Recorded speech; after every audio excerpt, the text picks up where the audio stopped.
What up, sports fans all over the world? It's your boy Mac the Giants fan, and I'm here with my guys, Zion Zenith, Adam Costas, and you know our angel always with us in the corner, NYG Jeffy T. Rest in peace, my brother. This is the Premium Takes Podcast.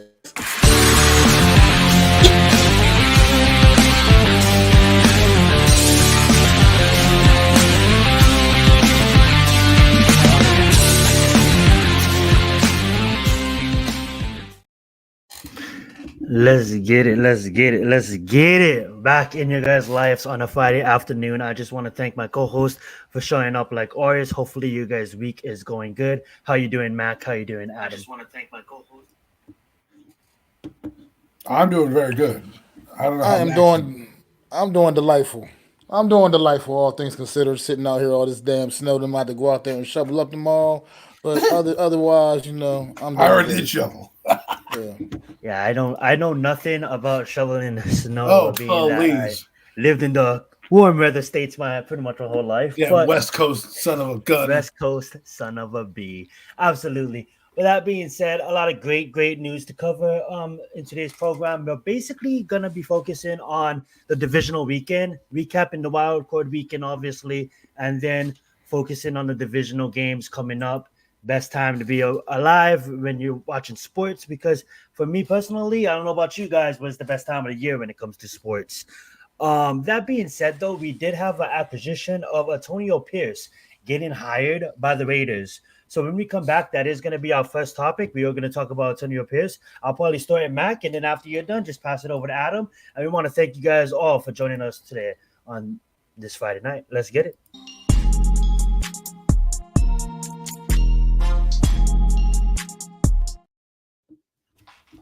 Alrighty, go right ahead, Mac. What do you feel about Antonio Pierce, a former Giant, now the Los Oakland Raiders, but Las Vegas Raiders head coach?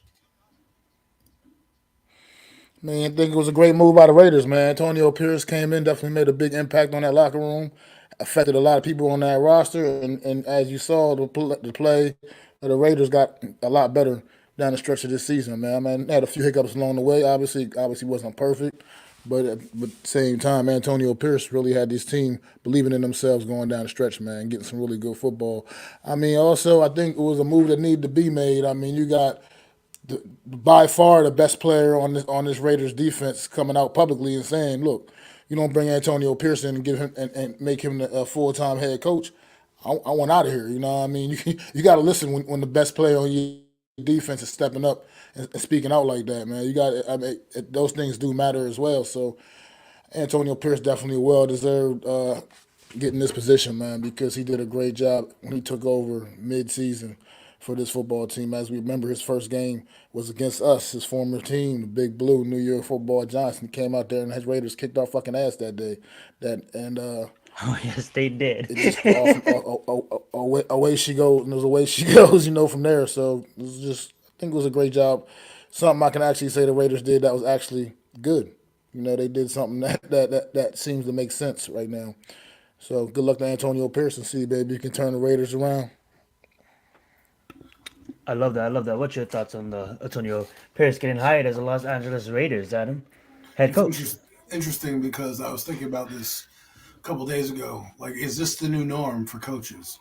Because remember, we used to have that run on smart guys and offensive coordinators, and now we're getting some defensive coordinators with D'Amico Ryan coming in. But look at that. D'Amico Ryan's an ex-player, right? Antonio Pierce, an ex-player. Dan Campbell, an ex-player. Mike Vrabel, an ex-player. Like, that's four teams so far that I could say that has an ex-player as their head coach, and I'm probably missing a few others. It's interesting that it happened. Last year we saw this happen with Jeff Saturday.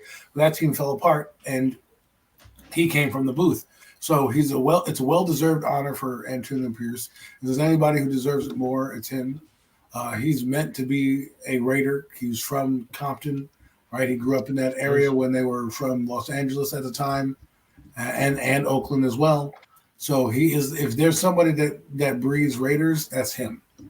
And so congratulations, Antonio Pierce. I look forward to seeing you walk around with diamond studs in your ear on the sideline, because you want to talk about swag. That guy's got swag. Yes, and this is sir. what we talk about when we talk about a leader among men. Okay, this is what you talk about. A guy that can stand up in front of a room and make you laugh. That's a leader, right? But a guy that can also be stone cold with you and give you a hellfire and brimstone speech where you're going to run to a wall for that guy and do everything you can to win for that guy. That's what Antonio Pierce is. He knows how to relate.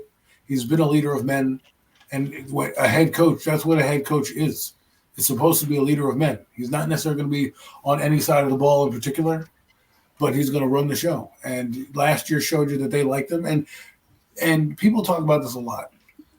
The play on the field matters. If these guys came out and didn't play well for him, right?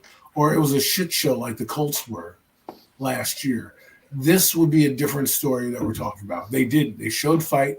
They beat some big teams, some divisional teams, some divisional wins. They made a rookie quarterback look good.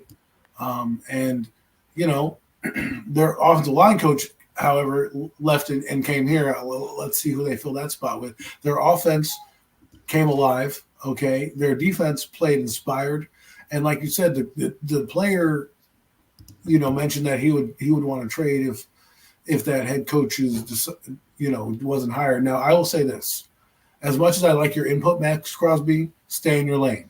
You're the team. You're a player. Know that players don't run teams; GMs run teams. When you start to do those moves and try to dictate how things go, it can get messy. Voice your opinion. That's well needed. I'm not saying don't do that. I'm not saying don't say, hey, ownership, I'd like him to be our head coach. When you're requesting a trade, that to me, you go to a trade, they don't have to trade you to where you want to go. They can trade you to wherever and your career can go south. So just be careful when you voice your opinion. But Max Crosby, you are the face of the Raiders on defense, and I'm glad you're leading the movement. Couldn't have a better coach to do the silver and black. And if I will say this, there's one of many teams that if the Giants decide to run it back, I will be following more closely. The Raiders will be probably one of them, as well as the Texans. Absolutely love you guys' points. And before I have my point, I just want to say shout out to Chad, shout out to Miz, shout out to Unpopular. Thank you guys all for joining us tonight. I love you guys' points, and I absolutely love Antonio Pierce, a former Giant, being hired by the Raiders. Absolutely good move. I love what Adam said. He absolutely he didn't steal my point, but he great minds think alike. I love ex-players, but ex-players with swag, that's themselves. That's nobody but themselves. Like Deion Sanders, that's Deion Sanders. He's not faking it. That's Deion Sanders. Yeah. Antonio Pierce, that's Antonio Pierce. And Mac brought up a good point too. What a statement to come in there and to beat your old team in your first game as a head coach. And that kind of, that game, along with to keep your emotions in check too, right, along with beating the Chiefs, a division rival, that kind of probably stirred the decision makings when it came to the Raiders organization hiring him as head coach. And I honestly just think, call me crazy, but does he just look like he fits the city of Las Vegas? Like he looks like he could be there for a long time. He fits the Raiders persona, that's for sure. Absolutely. He got Tom Coughlin help filling him on down. If that's true, that'd be awesome. That'd be absolutely happy. And yes, we all happy for Antonio Pierce. But we're gonna be moving on, guys. And once again, we got Royal Rumble coming up next week, Saturday. So make sure you guys tune in for Premium Takes because we will be highlighting it, giving you some previews on that as well. And then I don't know if Mac is calling it, but if he is, Mac, are you gonna be calling the Rumble this year? I'll be it'll be on my channel. Probably be on Mac's channel. Sorry to put you on the spot like that. Didn't know if you was calling or not. But we're probably going to be previewing UFC 97 for a little bit. And then most of the show, guys, will go into the wild card and obviously the divisional weekends. But I do want to slide in a topic that we didn't really talk about in a while.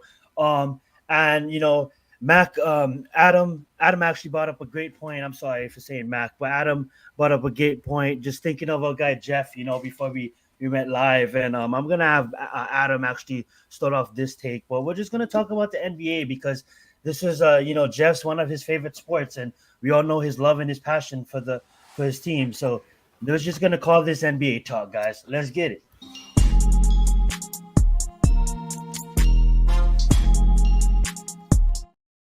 Go right ahead, Adam. Well, I just wanted to bring up a segment for our boy, the Fallen Horseman. You all know who he is, who would be disgusted right now with the Brooklyn Nets and how they've been performing this season. I mean, they're not only losing games by blowouts, they're losing close games. They don't look like a good basketball team at all right now. So I'm a little disappointed in them, and I'm sure he would be overly disappointed as well. Someone's got feedback. But the point is that who's got the TV on? It should be. All right. So what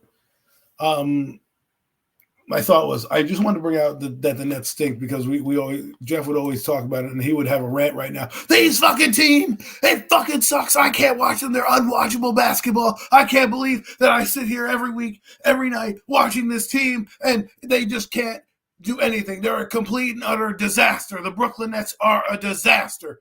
And so I just wanted to bring that up because I'm sure he would have showed you the same. He would have showed you the same passion right there. I know I don't do him any credit. But the Brooklyn Nets are 16-24. I know it's a long season to go, but we're a quarter of the way through or almost halfway through at 16-24, almost halfway through the season. And it doesn't look good for the Brooklyn Nets. 11th in the Eastern Conference. There's 12 teams in the Eastern Conference. So that means they're scraping the bottom of the barrel right now. And I don't see any real end in sight. They're young, which is good, but Spencer Dinwiddie's not playing up to par. Mikal Bridges is pretty streaky. This team just doesn't know how to win yet, and I don't know what direction they're going to go. The Brooklyn Nets are a rudderless ship sometimes. That's what I feel about them. They're rudderless. They never go in a right direction, right?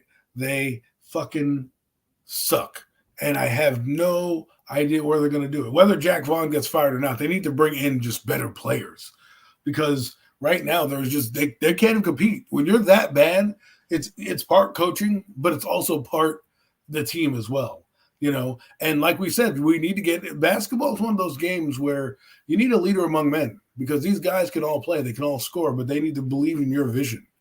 And maybe Jack Vaughn, you know, it was a nice story last year when they were kind of borderline winning team and, barely making the playoffs. But right now the bottom fall out.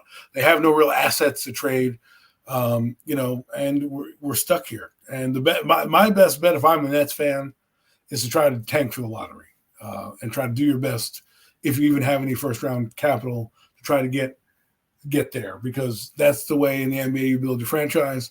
They need something here.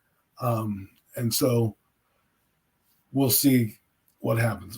You can say the Nets Z's all you want, but it's in honor of Jeff. So just let that be known. That's why we're talking about the Nets right now. He would love to be talking about the Nets, and he would be telling you how bad they are. So, well, maybe Vaughn has a reason why he's doing it. Maybe he's not good in the back end. I don't know. Sometimes the reason why you don't play your scorer is because he sucks at defense. He can give you 20 points, but he's a liability on the back end of the D. So we'll see. We'll see how that changes. Maybe he's in the doghouse. I don't know. I mean, but if he is your best scorer, you would think you would want to put him in more. But there's got to be a reason. We'll find out. You usually find out these things when the season ends, and we'll see when that season ends. Zion is bringing up something right now. It looks like the Eastern Conference. Right now, the Celtics are number one, which, the fucking Celtics are a tease. Every year they're number one and they just choke in the biggest moments of the game, So I hate that. I hate talking about the fucking Celtics because I love Tatum. I think he's one of the best basketball players in the NBA. I think he underachieves. I don't know if that's him. I don't know if that's his mindset, but there are days where you're like, man, you could be the best player on the planet. He's like the Eastern Conference version of Devontae Booker. Okay. Devontae Booker is over there on Phoenix scoring points, doing what he's doing, looks like could be all world, and then he'll get injured or he'll have a streak where he's not hitting the big shots in the big game. That is fucking Tatum to a T. Tatum is like the same player on the exact opposite side on another team that looks good on paper, gets to the playoffs, and absolutely chokes. It's like you have to kick the Boston Celtics when they're down. They have to be down 3-2 for them to wake up and be like, oh, we're playing a series, and then maybe they claw their way back in. But they usually, who's the guy that usually doesn't show up in the playoffs? It's Tatum. Brown shows up all the time. He gets you 26 and 30 points. But the guy that they need the most that really affects their entire team is Tatum. We'll see what the Milwaukee can do. I know Damian Lillard's there. That trade's really helped them, obviously. I mean, they're looking for a chip. With that team, they're probably my eyes the team to beat. No. I am a Nets fan. I've been a Nets fan. I went to the 12-win season in the snowstorm. Oh, I'm sorry, Zion. Yeah. Sorry, I got confused. Yes, he is. He is a Nets fan. Absolutely. Go right ahead, Adam. No, I just want to say this real fast though. For the Brooklyn Nets, I do want to say this. You guys are 16 and 24. I can't tell you how to feel because obviously you felt a lot of pain for years. I understand that, so I can't tell you how to feel. And this is me kind of being spoiled in South Beach. But I can say, oh, shut up. I can say, dude, like, I guess it's the misleading, but like, it's about it. I'm just gonna say what I'm gonna say, and I want to get your reaction. You guys are not that far off. You get what I'm saying? It's like you guys have a lot of young talent, but like you said, draft high in the draft. You just need that one superstar that wants to go there that's not named your Durant. You know what I'm saying? That one superstar that wants to go there that can actually carry the team and not want to make it like a fan club who are just going to ride the bench and get paid. You know what I'm saying? We need a prime superstar, one that's not over the hill. Like if right? Devontae Mitchell wanted to go there, that's a good selection. Now people will argue, does he fit? Make it fit. You know what I'm saying? Build a team around him. I don't think the Nets are a great team. I think they need to build some players. But what I think what they can't do is what they've been doing, and that's Knicks fan talking. They get old ass players. Paul Pierce, Kevin Garnett. That didn't work out. Then they tried to bring in a few others recently here, and they traded a few guys. I forget. I'm drawing Kyrie Irving and Kevin Durant come here. We thought that was going to turn it around, and so now we're stripped down to the bare bones. And Kenny Atkins was actually a good coach. He just looked like he was going crazy on the sidelines, but he actually was. He had them playing hard every night. They scored points. They were streaky, but they were in every game. And now Kenny Atkins is coaching somewhere else, doing well over in I think he's on the Western Conference. But anyways, I want to get your thoughts on the Pistons, man. The Pistons. They're fucking terrible. No, I'm just trolling the Pistons. But shout out to Detroit for having the Lions still in the playoffs. We're gonna get to them in a bit. I just wanted to shout out the Spurs real fast. Okay, we're not gonna diss the coach because he's one of the best coaches you ever coached. But what do you think it comes down to? Would you think it comes down to just young talent need to learn how to play together? Well, Greg Popovich's system is pretty tough, right, to learn. He's one of the best coaches. If you talk about sports in general, of all the 4 major sports or 5 major sports, if you count soccer and all the other, and hockey and other things like that, he's one of the greatest, if not the greatest. Probably Red Auerbach is number 1 in basketball, and then I think you'd have a couple other guys. Jerry West is I think up there. Pat Riley's up there, but you have Popovich, who's definitely up there. He's going to be on the Mount Rushmore of coaches with all the championships he's run. And right now, they just have to get it together. That's all. Sometimes people forget that these are human beings. And when you have a young team like this, remember, he doesn't have any of his veterans really there, right, anymore that can teach the Spurs way. The old guard. Talented roster, like really talented roster. I think they can be something in a little bit. It's not going to take as long as maybe they got to buy in.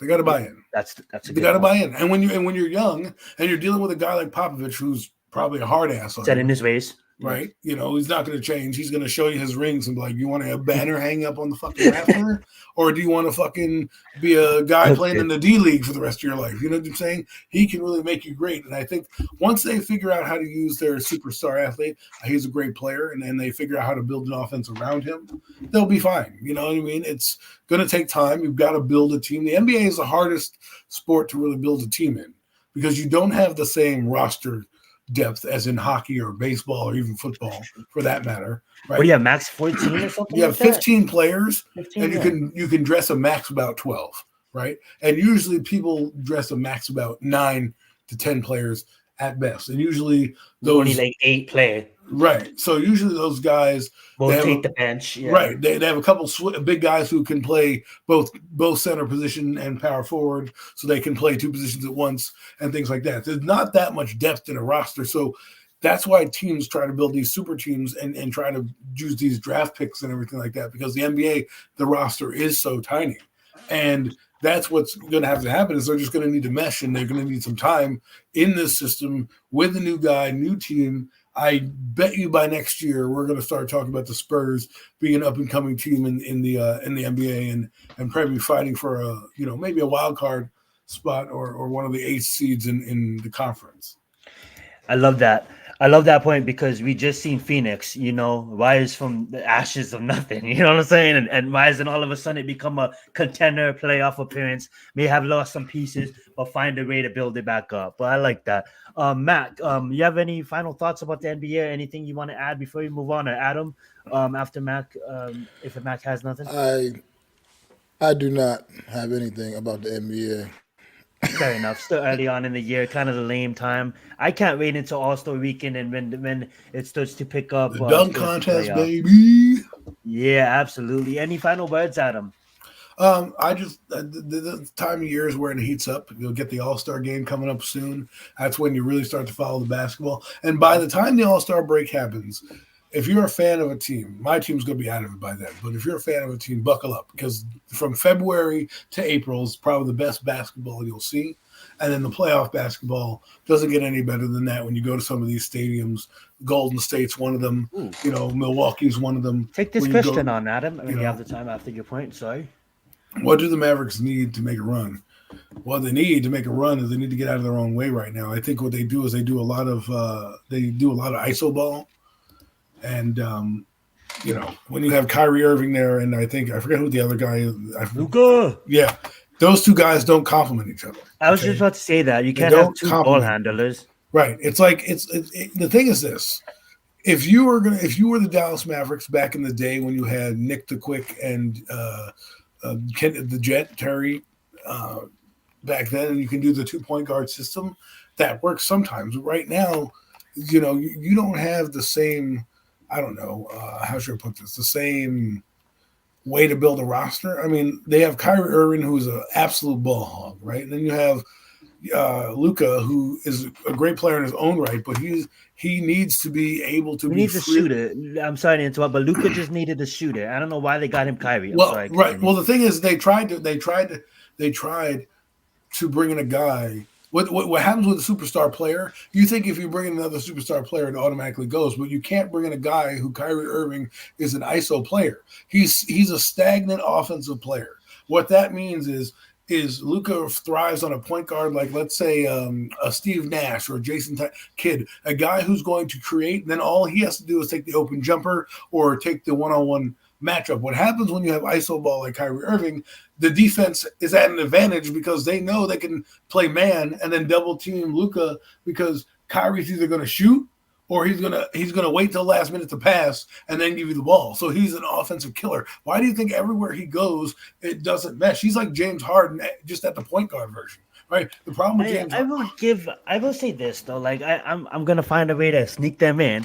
But I will say this, okay? So Kyrie Irving has kind of touched on, I think honorable mentions can touch on this. I don't know if he wants to, but 24 and 18, I think Kyrie and Luka found, obviously playing together, they have to find some kind of chemistry. And Kyrie, he kind of looked like he kind of hands-off approach. It's like, let Luka run the offense. Kyrie can run the offense when he needs to. But it's almost, as I said, I'm always going to find a way to slide them in.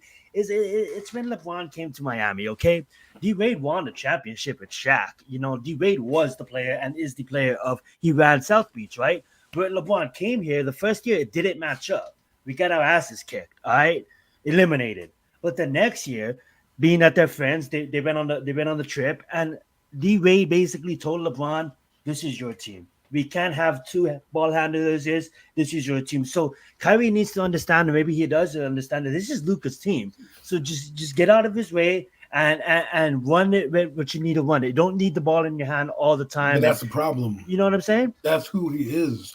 And it's not a LeBron thing. It's look what happened when he came to the Nets. Kevin Durant was doing fine without Kyrie Irving playing on the team. Kyrie Irving comes back and the whole thing falls apart.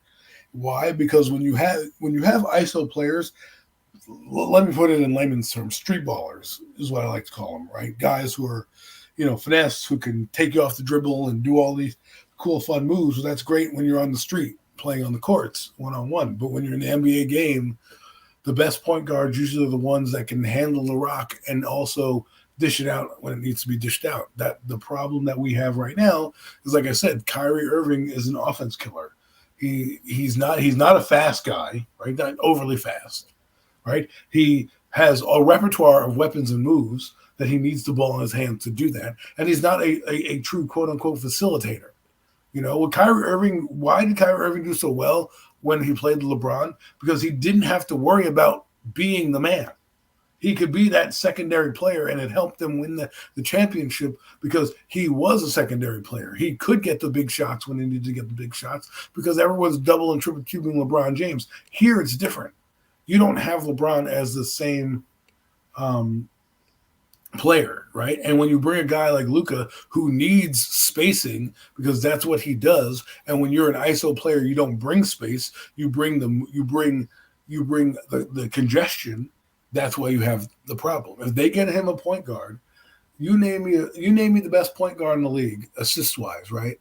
The guy from Utah, he might be a better player for a Luka because of what he does and how he handles the ball on the team. He can pass it, but if he needs to take over, he can take over the game. What Kyrie Irving done, it just sucks the life out of your team. So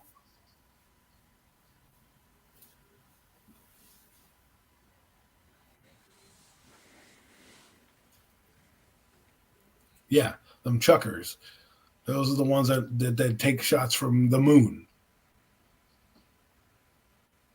You're muted, Zion. Thank you. Okay, no, I was just saying that was wonderful. Thank you, Adam, for taking on that question, and we'll probably touch more on basketball around when all these playoffs are done, Right. and stuff like that, guys. But thank you for tuning in on that basketball segment. All right, guys, we're gonna recap some games real fast. It's not gonna be too long. We have the divisional games to preview. Please get in whatever you guys want to say about these next games coming up. But I say, let's see. Absolutely. Let's get it. Honorable mentions, and thank you so much for being here with us. All right, guys, I say we preview the Houston Texans, what they did to the Cleveland Browns. Should we recap the playoff picks? We can, absolutely. We can pull that up. We can recap that, and then what I'll do is share your screen, Adam, and then we'll post that, and then I'll pick a game that we're talking about, and then we can recap who picked what, and then we can go into our recaps of the game. We'll go game by game, and then that's probably gonna take up majority of the show, guys. We'll just recapping games and obviously talking about the great games coming up this weekend as well, guys. So let's get into the Houston versus Texans game when we get back.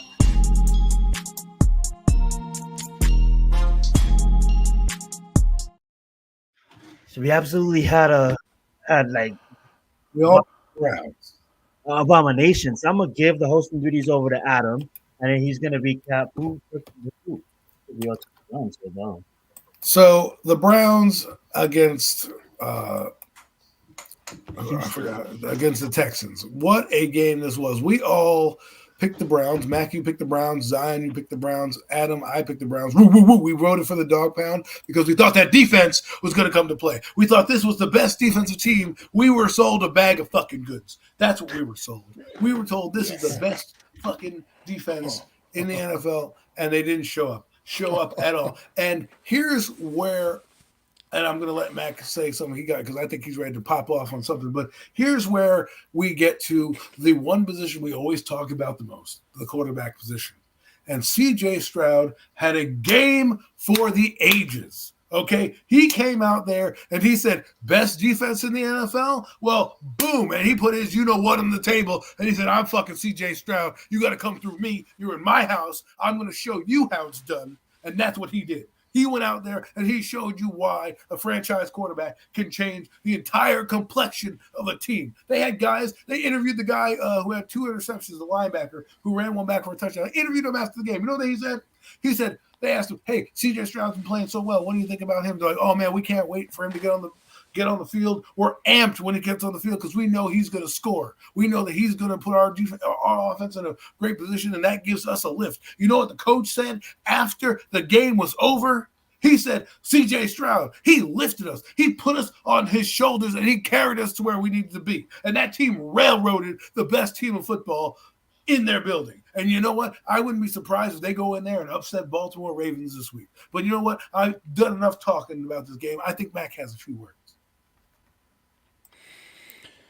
Yeah, I mean, you said a lot, Adam, and I agree with every single word you said, bro. Every single word. This game here, it shocked me because, like I said, offense sells tickets, defense wins championships. That's what I believed in. I thought the Cleveland Browns had a championship defense.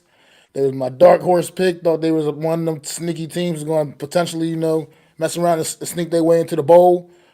CJ Stroud ended all of that. He ended all of that quickly.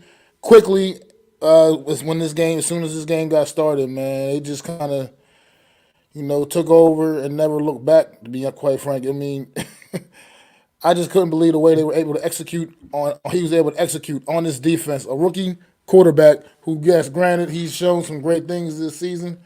And, I mean, he just went out there and showed exactly why he is already the franchise guy. He made that statement all throughout this year. But going out there in this playoff game and just going, I mean, against a defense like I said, with this talented as the Cleveland Browns, you got Myles Garrett bearing down on you.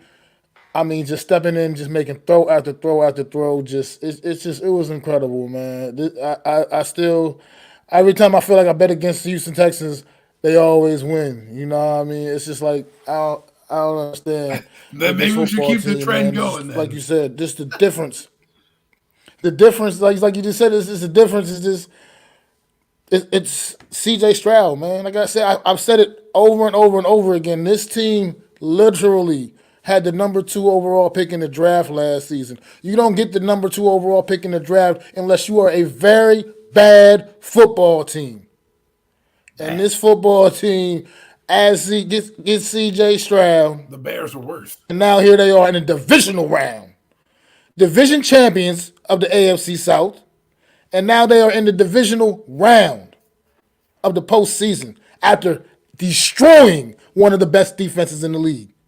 Matter of fact, no, the best defense in the league in the Cleveland Browns. Just absolutely shredding it. Brought Joe Flacco all the way back down to earth. All the way back down. Back on the couch. I just want to say one thing. Look. Just want to say one thing when I'm that's all I got, bro. That's it. Listen, the AFC. That's all I got. Let's look at this, right? We're talking about CJ Stroud being a quarterback. He was the first pick, second pick in the draft. Guess what? There's another first pick in the draft. Josh Allen's a first-round pick. He had a phenomenal game. We'll get to him in a minute. Patrick Mahomes, he had a phenomenal game. We'll get to him in a minute. And then you have Lamar Jackson, also a first-round pick, all in the AFC. I think I'm trending onto something here. That's what I think I'm trending on. So, folks, and I'm talking to specifically 2 guys in New York, start opening your eyes. Open your eyes. Look what C.J. Stroud did. I mean, that defense is pretty good. They have some heavy hitters up there. They neutralized Myles Garrett. They neutralized Davion Clowney. They weren't in the backfield. Once they started scoring, Joe Flacco had no answer. No answer. Get it, Alex. No answer. But Zion, let's hear your thoughts. Yeah, let's get it. Oh, my thoughts. Joe Flacco sucks. I'm sorry, guys. I kind of said it last year, right? What's gonna kill them is Joe Flacco's gonna throw 2 interceptions or something ridiculous like that, and I couldn't pick against the Browns because it was the Browns, right? We all thought like, well, that defense, Myles Garrett is gonna show up, but like you guys said it perfectly. One of you guys, I forget who, but for Myles Garrett, not even to get a sack or not even to disrupt or not even to be, you know, it's just a letdown. It's a letdown for me because I'm a real big fan of Miles Garrett, You and never want to give credit where credit's due. it's like, bro, like what happened? You know what I'm saying? And like with Joe Flacco, it's like, bro, you just got beat. You know what I'm saying? There's just some bad looks. You just got beat, and the real credit really goes to D'Amico and to CJ here is because they came up with a great game plan, and obviously the defense. You know what I'm saying? Came up with a great game plan to confuse Joe Flacco, and didn't even do that much scheming. It was just bad football by Joe. And that being said, the Texans, man, they're looking pretty crazy, pretty special here. Will they get back? Will they get past some of these other teams? Who knows? We'll probably talk about them. But me personally, shout out to CJ and he played an amazing game of football, man, and showed that he's here. He's here to stay. And when the announcers are going off and telling about all these stats and putting him in categories next to like Tom Brady and quarterbacks that done certain things in the past and first quarterback to do this. It just goes to show you that Adam's point is on the nail, and we've been bugging this point for the last 2 years, and this is not just me hyping it up for to make my point about why the Giants should take a quarterback. That's just saying in NFL differently. It's just a different game, man. And NFL teams are looking at these quarterbacks coming out like, well, these quarterbacks have coaches, at 7 years old. It wasn't like that in the 90s. You know what I'm saying? Like they're signing 90s. contracts, committing to colleges at the age of 14, like NIL deals, $1 million at the age Passing of camps 17. all over the place. You know what I'm saying? Like some of them. I'm not saying he's gonna do this, but some of them saying like their dad's coming out, like Caleb's dad saying, "Shit, we don't need to go to the NFL. We can play another year in college." But this is, you know what I'm saying? Like, go ahead, Adam. It's even on the NFC side as well. All those three out of the four teams that are playing all have first round quarterbacks, right? Except for one, which is the 49ers, which happened to build their team with Jimmy Garoppolo because they were competing prior to him coming on the team. So it ends up working out. And that's what a lot of people want to do. Is they want to build the 49ers model or a team like the Browns where you just insert a quarterback. And if he's competent enough, they'll win you games. And at the end of the day, that's not how it really is. These teams they drafted the Houston Texans drafted their guy, like Max said, in shambles. That team won 3 games last year, maybe 4 games last year, or something like that. They're not supposed to be winning. They're not supposed to be winning 10 games in the division and then going into the division and knocking off a team A that has a better record than you and B, one of the best defenses during the regular season. That wasn't the case to be had. Right. Bro, we had people saying that the Browns is the team to beat the Ravens. If anybody, I have my other points, and we probably do too. Right. I don't know your guys' points, but those podcasts is out there that had Browns in the AFC Championship game, and man, the NFL is getting so excited. But we're gonna move on, and this also fills our point. It takes a special quarterback to take what he has on his receivers. I understand who Reggie Rice is; he looks pretty legit, and obviously we all know who Travis Kelce is. But for this next game, it takes a special quarterback to run this offense that he had this year. And Patrick Mahomes does it again in the code. I honestly going to be the first one to tell you, I thought Miami was going to go up there in the code and fight back, but did they not? So when we come back, we're going to recap the Miami Dolphins versus the Kansas City Chiefs.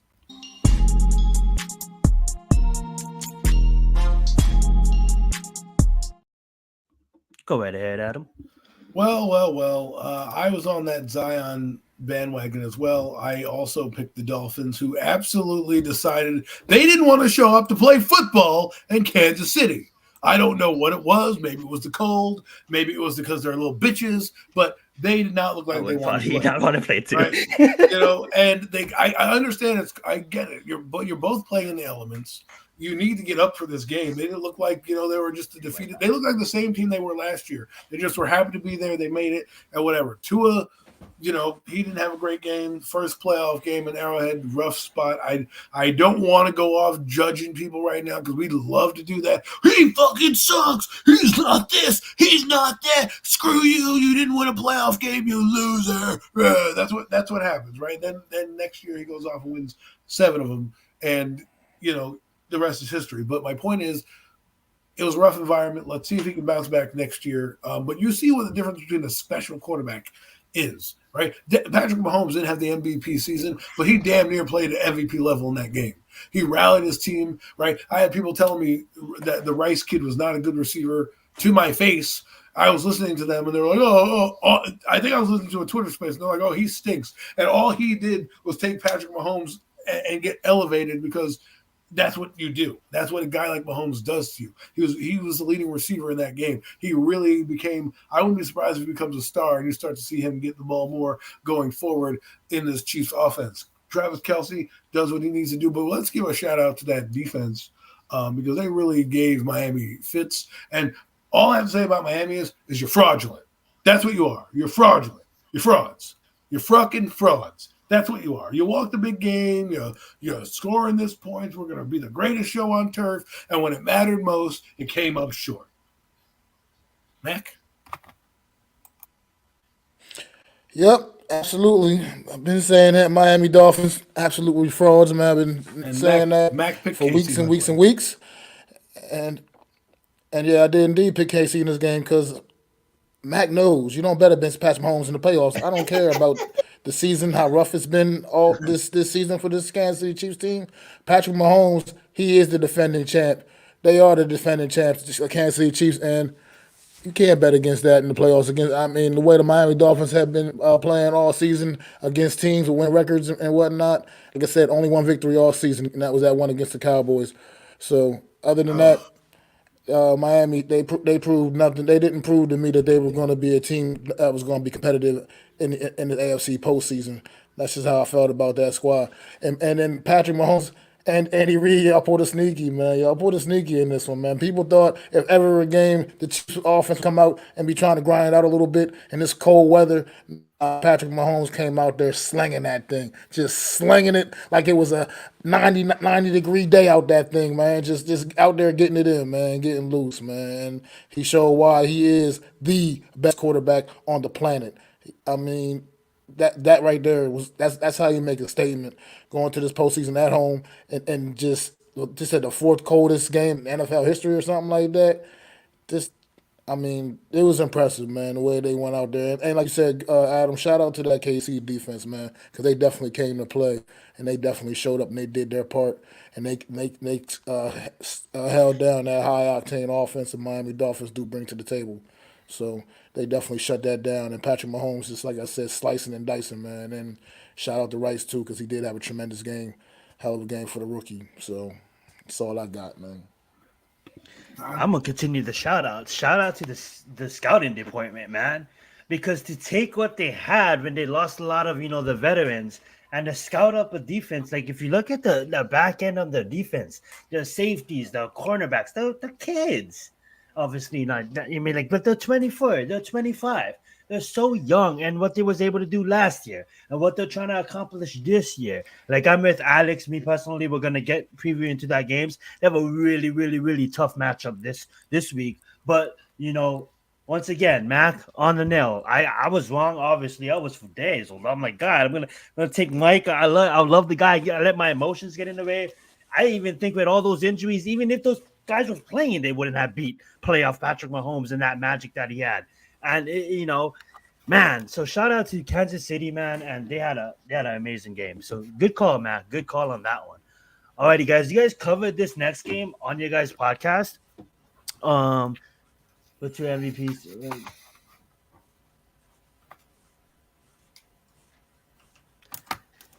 According to some people, the quarterback. That's true. So it really comes down to a lot of things that can win the game. But at the end of the day, even whoever the Dolphins had, the quarterback's the most important position on the field, and you saw it on Sunday, point blank and period.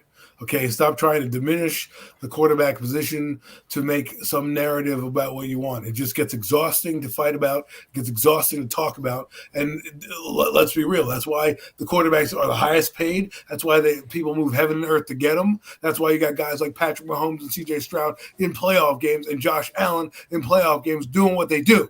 And it doesn't diminish the fact that if they lose a game to somebody like Kansas City or something like that, it doesn't diminish that fact. Dan Marino's still a great player. He didn't win one Super Bowl. So let's not diminish the quarterback position as we do. I'm sorry to get on my soapbox. Some people try to get the You're day. good I'm over the Korean day. drama, Adam. We like Korean drama, Adam. Every now and then. But I'm just saying. I'm tired of this. If you're a football savant, as people we think we are, we should know that it's like the pitchers in baseball. Why do they get paid so damn much? Hitters in baseball. Why do they get paid so damn much? Right? What positions get paid? The quarterback. In the NFL, what position gets paid? Quarterback. That's just how it happens. And look who's in the fucking playoffs right now. Okay, look what they're doing in the playoffs. And if you want to keep rolling out, fucking camp fodder and shitty ass quarterbacks when you got a team like the game we're about to get to, actually hit it. My point will come home when we hit this next game. So I'm gonna keep it for that. We'll wait for that. And I just want to say to answer that as well. It's like Tua was an MVP candidate, but I think the whole team failed. Like the whole team failed there, and I just think that Kansas City absolutely wrecked them. But yes, as the draft gets closer, guys, we're gonna bring on guests and we're gonna talk about all these great picks. But let's hit it because you guys talked about this on your program, but man, was this a fun one to watch.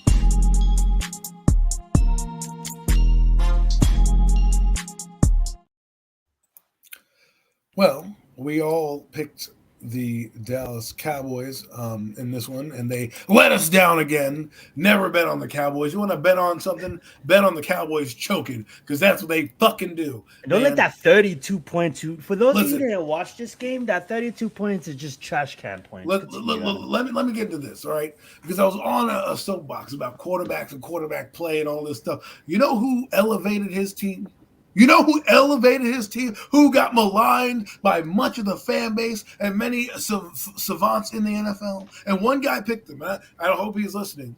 AK, I hear you.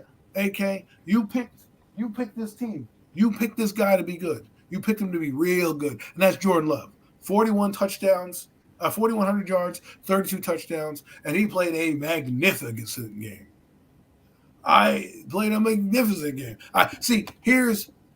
Here's the thing. No one ignores the other positions there, NYG. That's why the narrative is wrong. Nobody ignores the narrative, NYG. Nobody. Stop playing, Adam. Sorry, Stop playing, man. Stop playing. Nobody ignores that. Nobody cares. You can get guys. The thing is, when we think about a quarterback, look what Jordan Love did. He elevates his team. No one's saying he's out there playing by himself. We know this. There's 11 positions on the field, my guy. But the most important one is the quarterback position. You saw it on Sunday. Somebody outplayed an MVP candidate, and that was Jordan Love. He elevated his receiving corps, who, by the way, isn't household names. He don't got nobody over there that anybody knows worth a damn. And don't be like, well, he's got Christian Watkins. Yeah, none of you knew who he was prior to this year. I just want to say, for those of you who's watching that, Adam's not mad at Unpopular. Unpopular is a member of the BBDK. That's just how Adam talks, guys. You know what I'm saying? Like, Big Blue Crew, Unpopular, thank you so much for doing the show. And yes, as we get closer to the draft, we are gonna have special guests on. And I just honestly, I don't ignore the other positions. I think when you get drafted by Green Bay or when you get picked up as a quarterback, there's a ritual that you have to drink a poison. Because some kind of ritual that takes place. Because for that franchise to do what they did at the quarterback position is crazy. Please. See, here's the problem with people like that. You don't understand because you don't listen to me day in and day out. I understand we have defense. I understand we got that shit. I'm telling you what the most important position is. If you don't want to hear it, you don't got to listen. Just because you want Marvin Harrison Jr. so you can roll it back with fucking Daniel Jones and prop yourself up, that's what you want to do. But I give you this. Garrett Wilson, who's on the fucking Jets, he don't get no damn burn because his quarterback stinks. Okay? So I don't want to hear about this bullshit. We can talk about the defense. But what's the most important position? Nobody wants to talk about defensive ends. That doesn't bring the flavor in the talk. But what the talk does is Jordan Love. And like I said, if you were listening, he elevated the team. Now, Mac, you can go. Drink some water, Adam. Well, all right, man. Look, definitely did dig into this earlier in the week. But once again, they're Dallas Cowboys doing what they do. We got prime Dak, playoff Dak, just regular season Dak, and there's postseason Dak. We got prime postseason Dak, man. We got exactly the same product we've been getting, same story. that we've been reading, the same movie that we've all been watching, man, throughout this young man's career. It's the one stain on his career, in my opinion. I mean, the man does come out there and puts up the big numbers throughout the regular season, but just for some reason, you get to the postseason with this guy, man, it just doesn't seem to click. And you can say what you want about his numbers. He had his looked like his stat line looks actually pretty impressive at the end of the day when you look at it at the end of the game. But it give me a break, man. It wasn't. I mean, this game was 27-0 at halftime. It was already over. It was already over at the halftime in their home stadium. I mean, you talk about deflating. I mean, Green Bay came out, took the foot off the gas a little bit in the second half, but still definitely did enough to maintain their lead and just roll against the Dallas Cowboys here. And I mean, if you're the Cowboys at this point, you should feel kind of embarrassed for this one. I mean, not to take anything away from the Green Bay Packers, but this is the youngest football team The in O-line's the 5 league, positions, and they bro. came Thanks. into Jerry's world, Thanks. came into Jerry's world and just But punched stop the Cowboys right in the face. Right from the door immediately. Went right down the field on the opening drive and put one in the end zone. That's how you shut the crowd up right from the door and take them right out of the game immediately and never took their foot off the gas, man. Like I said, Dak, terrible first half. Everything he did in the second half, in my opinion, was just, you were Let's down talk about 27 QBs nothing, too.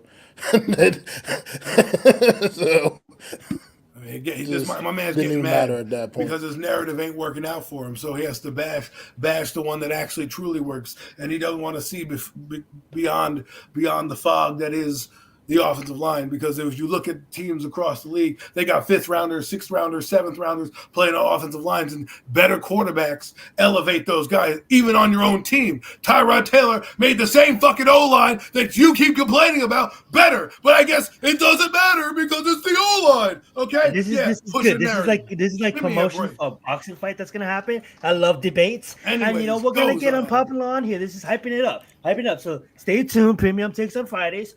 After this whole season is on the goes, we're gonna bring unpopular, and we're gonna trust bring me, them guys. on. We Bring them have on. 2.5, 3 Because months. We're gonna 3 iron months this for out. the draft. There's We're so gonna iron much this draft out. talk to get We to. don't You need to just talk gonna the say, Adam? draft. We don't have to talk the draft. We're going to talk about the stupidity that everybody thinks that everybody who wants a quarterback doesn't see that we have other fucking problems on the team. We just know that the main problem that we got in terms of a rebuild is the fucking quarterback. But if we You don't want guys- to talk about the fucking quarterback, because that's your narrative is push the O-line. Let's get Romeo and Dunze in here to a quarterback who can't even see the field. And by the way, you even know we need a new quarterback, and now you're trying to tell me, because you told me on this fucking show personally that Mac vouched for you, that you weren't even a Daniel Jones fan, and now you're fucking saying all these other positions. Give me a goddamn break. Hey, hold up. What we're gonna say is we'll get back into this because this is good. It's hyping it up, but Unpopular needs to have a chance to defend himself as well. And we're gonna bring him on and we'll save that for later on down the line. I will say, shout out to Jerry Jones. Because he didn't fire the coach like all the media is saying. This coach goes 12-5. If he was to fire his coach, there's be like 6 teams calling. I'm exaggerating, but there'll be a lot of teams calling. So shout out to Jerry Jones for not firing his coach. Shout out to Green Bay. Probably have a tough matchup this week. But yeah, Adam, did you get some water there? Are you okay? I have plenty of water. My blood pressure is good. Let's go on to the next game. Let's get it. All right, let's talk about. I forgot where I was at. So let's just go Steelers and Bills when we come back. Let's get it.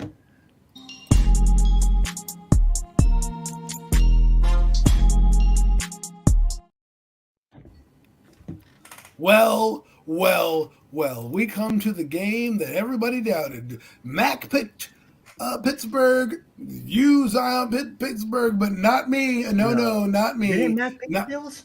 No, he did not. He picked Pittsburgh.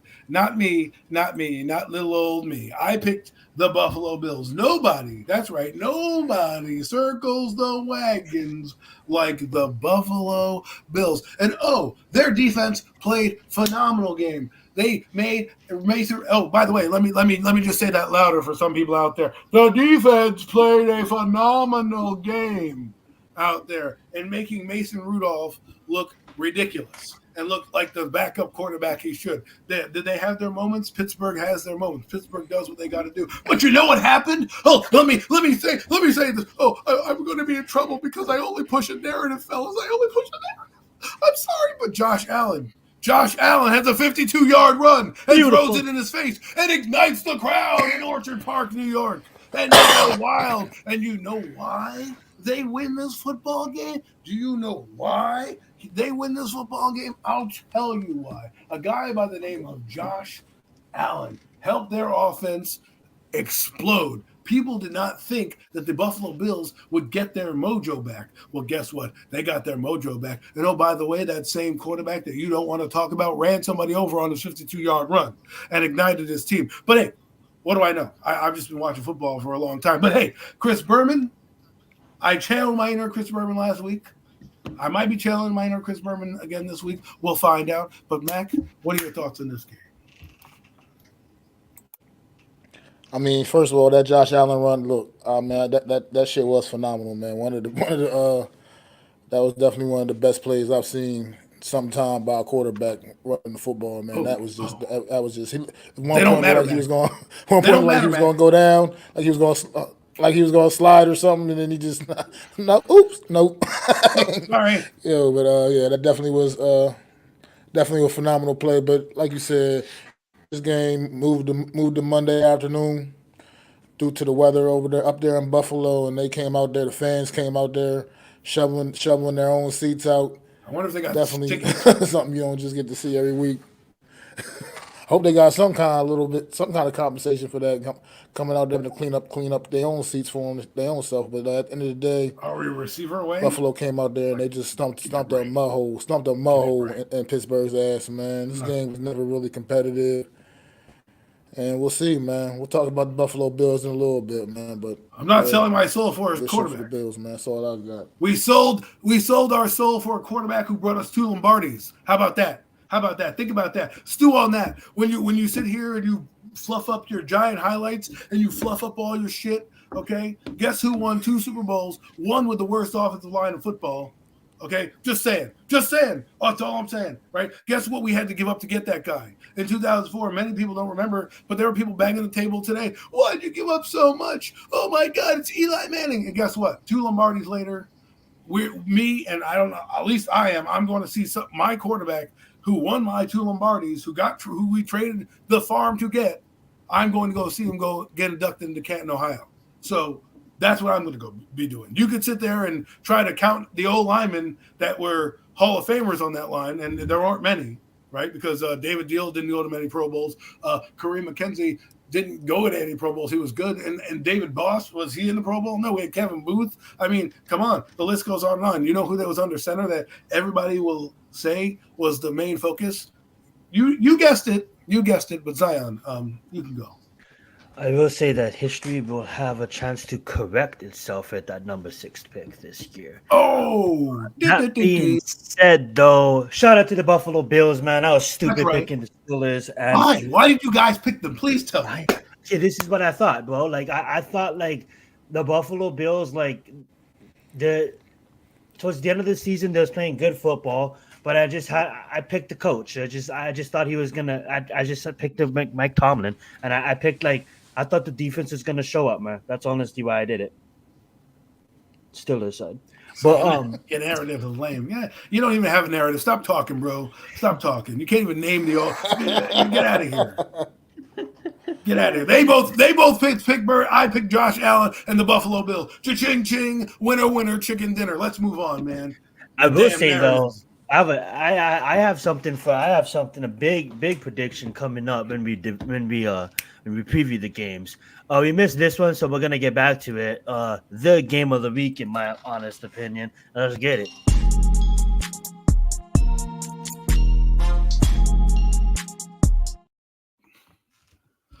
Well, again, the Lions and the Rams. What a game that was. Both quarterbacks in that game played pretty well, you would say. I mean, I don't know. Matthew Stafford only had, 69% completion, 367 yards, and 2 touchdowns. That would be a winning performance any day of the week. But you know what really killed the Rams? Had nothing to do with the quarterback play who got knocked out in the game, but was tough enough to elevate the play. But, hey, again, why would we talk about the quarterback, the guy who holds the ball the most? The red zone efficiency is what cost the Rams in this game. They were in the red zone a lot. instead of field goals. Give the Lions credit. They bend, but they did not break. And I thought they were going to break. I thought their defense would be a little bit more susceptible with big plays. Puka Nacua was out there. He was balling out too. Bailed out his quarterback as well. That's what happens when your guys just got to put it in the air. Sometimes your guys got to bail you out. Even the great ones do it, but the great ones keep it close, and that's what Matthew Stafford did. I think the Lions did a pretty good job being efficient on offense with Jared Goff. Amon St. Brown is a dog. They ran the football when they needed to run the football. I think that's really helped the Lions in this game. I think basically the game at the end of the day comes down to scoring touchdowns. If the Rams had scored one more touchdown in the red zone, they're probably winners in this game. But it is all right. I'm not mad. It ain't a debate. Pause. It's you have no point, so let's move on. That's it. Hey, be nice now. I am being nice. We're arguing about nothing. My point's being proven in every game I'm talking about, and we're sitting here talking about the fucking O-line and drafting a fucking receiver who can't go. But if you want to harp on that and not what is going on in front of your eyes with these quarterbacks out here, I can't help you. Matthew Stafford had a fucking great game. I'm not going to blame him for this loss. I'm not going to come down on him for this loss. He had a fucking phenomenal game. The others, the reason they lost this game, red zone. That's it. That's the reason they lost this game, flat out. What's your thoughts, Mac? Well, all right. Yeah, I mean, this was a great game, best game of the weekend by far. This is the only game that was pretty much competitive for 4 quarters. So definitely was the best contest this weekend. Just like you said, I mean, I just want to shout out to another young man in this game. I mean, on the Rams in defeat. I mean, under any normal circumstances in any other season, Puka Nacua would be a slam dunk rookie of the year. You know, unfortunately, he's out here with the same year with C.J. Stroud doing the things he's doing over there in Houston. You know why they gave it to C.J. Stroud, right? I mean, I'll let you figure that one out. It could be the position that he plays. But I mean that has a lot to do with it. I mean, not saying that. They're both very deserving of the award. I'm just saying the things they both had done this season for their respective teams. I mean, but at the end of the day, I'm pretty sure we know how that's going to end up. It's going to end up an award going to C.J. Stroud, and Puka Nacua, unfortunately, is going to be a runner-up for that because those two by far the two most dominant rookies this season. It's not even close. Oh, okay. So I don't think it's even okay. It's not even close. That's cool. The 1980s don't exist anymore. Russ Grimm and those offensive lines, they're not the same anymore. What wins today is the quarterback, bro. I have a long history to prove my point. You've been living on ESPN, bro. I've been living on a lot more than ESPN, but that's okay. That's okay. I digress. I digress. This is my point on everything. My point on the matter. This is my point on the matter, and I love this discussion and stuff like that. But my point on the matter is, I'm gonna nail it right here. Like, how much draft picks did we spend in the last 10 years on really truly developing like our quarterback of the future? We spent one. Yes, we had. How many O-line picks do we pick? Yes, maybe we have took some draft picks, like maybe in the 5th round or something, a Nassib here or there. You know what I'm saying? A Reb here or there. But yeah, we took one really chance on a quarterback as a 6th overall pick. And how did that pan out? Not pretty good. Whose fault is it? Both. Everybody's fault. It's everybody's fault. All right? But the matter of the fact is, if you go back 10 years and you look how much fucking offensive line this fucking team took and how much it didn't fucking work out, it's beyond me. Here's the thing. They're so heavy in offensive line this year at the top of the draft. When I say the top, that's the first 3 to 2 rounds. Now, people may want to debate me on that. Be like, Zion, you're a fucking idiot. You got to get your offensive line in the 1st round. No, we can't compete. Oh, my God. Name offensive teams around the league that drafted their O-line in the 1st, that's in the top 5. Thank you. There's some. I'll give you some. The majority of it developed their O-lines from later on in the draft. This draft is so prime to go offensive line later on and developmental players that could be Pro Bowlers one day. We're not going to fucking compete for the Super Bowl next year. We don't need to fucking get the O-line right now because guess what? Evan Neal can still develop. Call me crazy. Move him inside. Make the guy develop. Free agency. Get a fucking veteran here. Make him develop. I'm tired. I'm fucking sick. I will not watch football this next season if we go so fucking high on offensive line and it's the same shit over and over and over and over and over again. No, it gets irritating. Okay. There is a Josh Allen in this draft. There is maybe a Patrick Mahomes in this draft. There is someone special in this fucking draft. And we have a good chance of hitting that lottery than we do on our fucking history of taking fucking offensive linemen. And this is my point. I'm not mad at nobody. I'm just sick of the Giants and going offensive line over and over again. And the fans and really good, intelligent fans being brainwashed to the concept of going O-line. Stop being brainwashed. Escape the fucking matrix. And this is America, and this is North Korea. I'm not trying to force my opinion on everybody. But what I'm trying to say is look at history. History don't lie. Let's move on. Shout out to the Lions. And their win.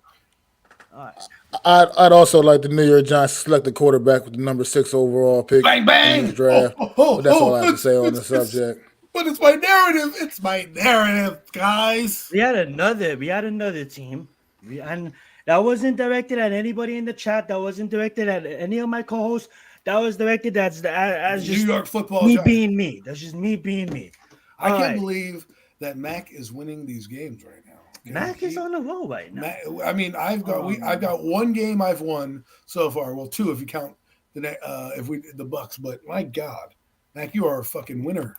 I'm not listening to anything Mac is else. definitely on a roll. And another team that we could laugh at, that it doesn't matter, even if they played in the home team. Maybe Meek Mill's pounding in the background and maybe the Lincoln Financial crowd in Philadelphia maybe would have had them somewhat in this game, but maybe not. Let's see what happens.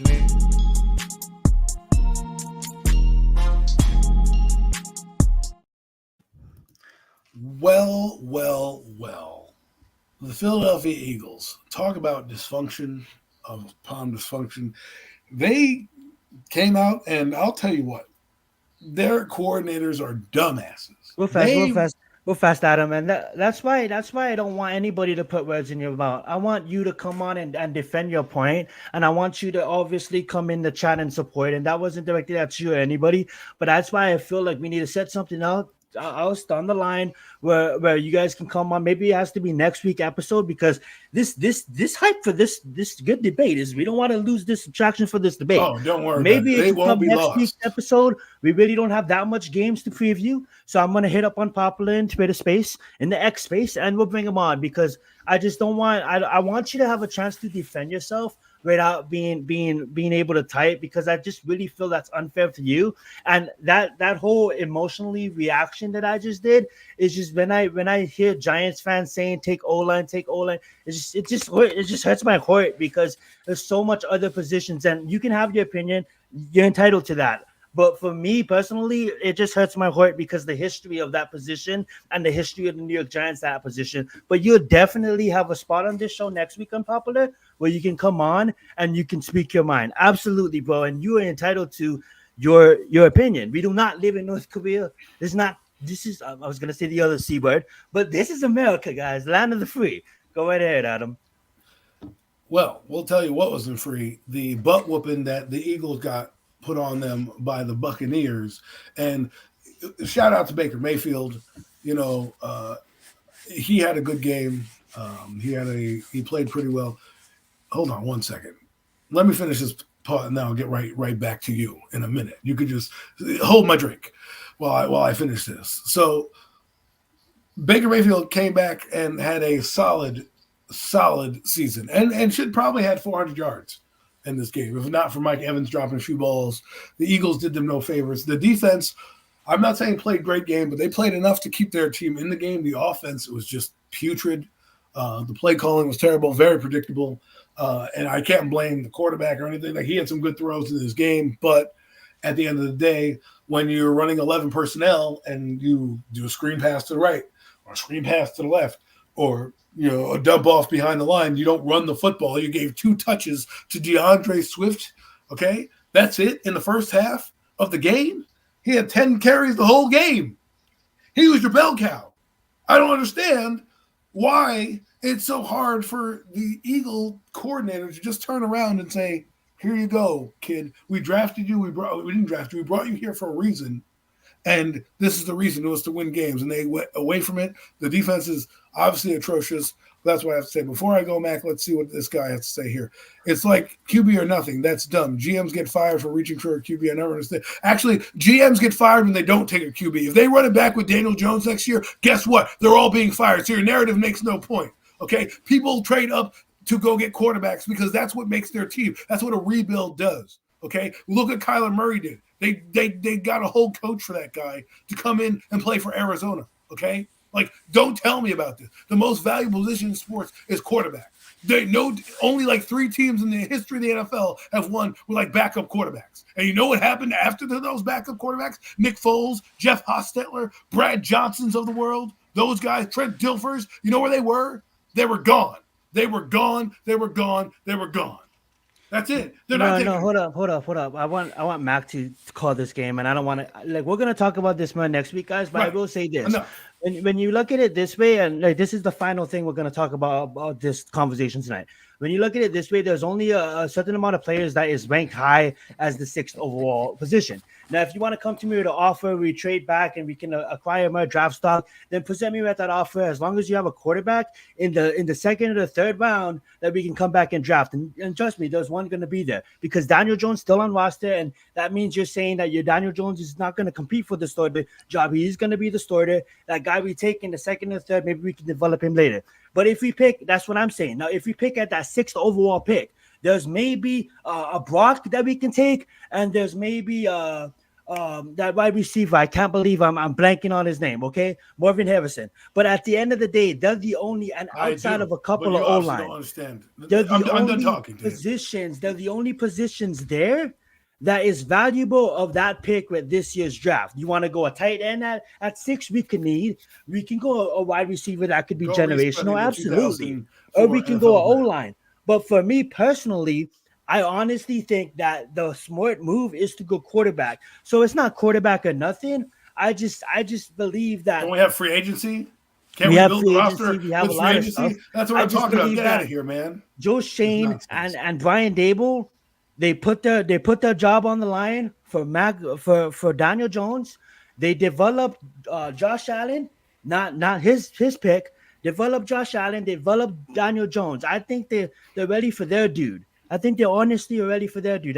And we can talk about this next week. I apologize, Mac, for taking up so much time. No problem, Zion. But anyway, the Eagles, man, absolute dumpster fire. This team's a joke. As far as I'm Max concerned. smiling about that one. This team is the exact same team they've really truly been all season, to be honest. That 10-1, that proved to be the anomaly. Are they the F words? That truly. I mean, I'm just saying. I mean, is that the most fraudulent 10-1 you ever seen? I mean, the most fraudulent 10-1 team you ever seen.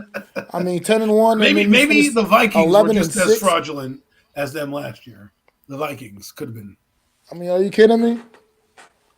I mean, this team absolutely just got destroyed all the way down the stretch. Like I said, hadn't been for the New York Giants just being the New York Giants, this team shouldn't have won any of those games down the stretch right there.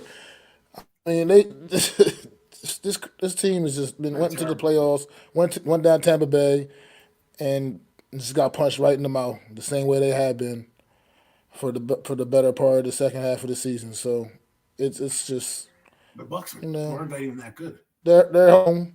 Exactly where they belong now, because on the golf course with us, they need to figure it out. Way too much talent on that roster.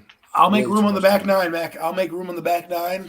Eagle fans, Cowboy fans, you can join us on the back nine of the golf course. We are here. We'll bring the beers. You can sit in sorrow with us. We're all 0-0. We're all going here.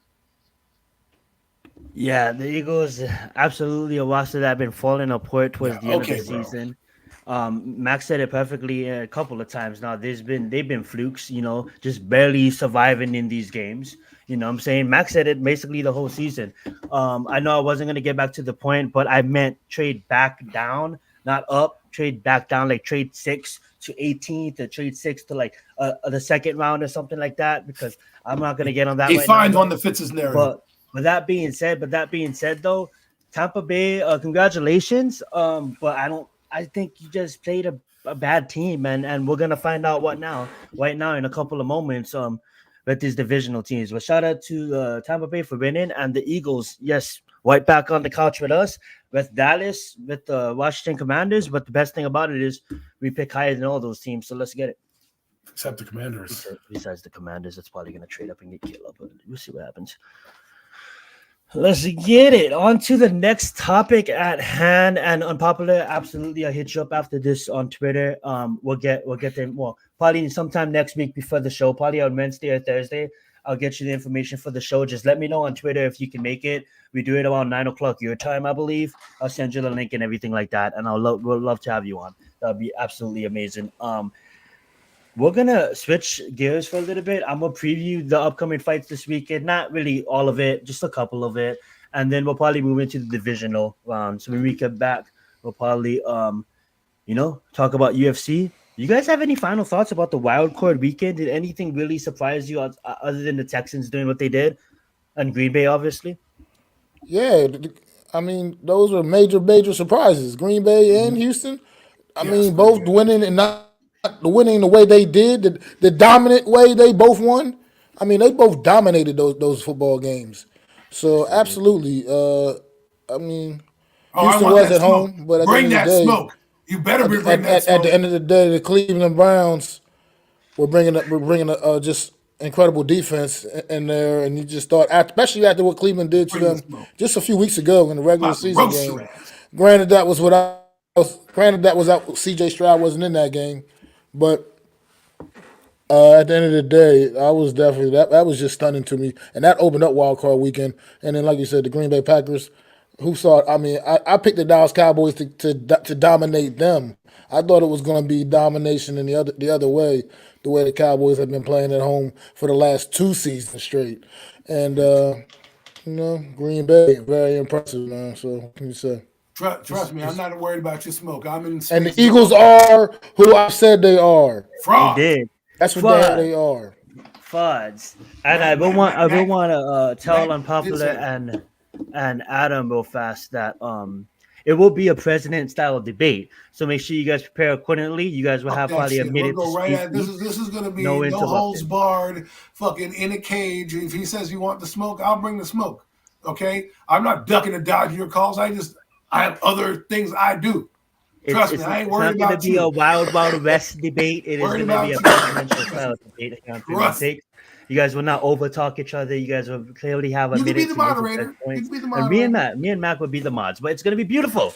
Adam, any final thoughts about Wild Card Weekend before we move on? Nope. All right, let's get it.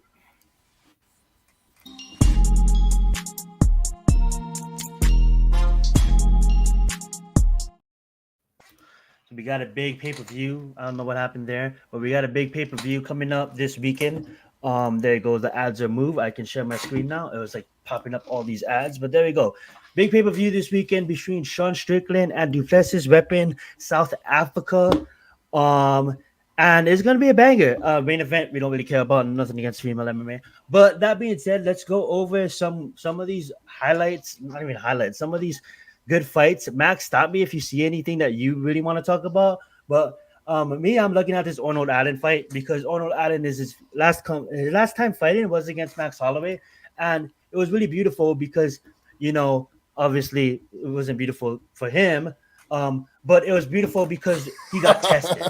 And when I mean he got tested, I mean you come a time in your MMA career where you just get tested. This guy was clearly on an amazing fight win streak, and this is me not just trying to slide Max Holloway in it. Shout out to Max, but this is just me saying, he really got tested. I even was scared for Max in this fight.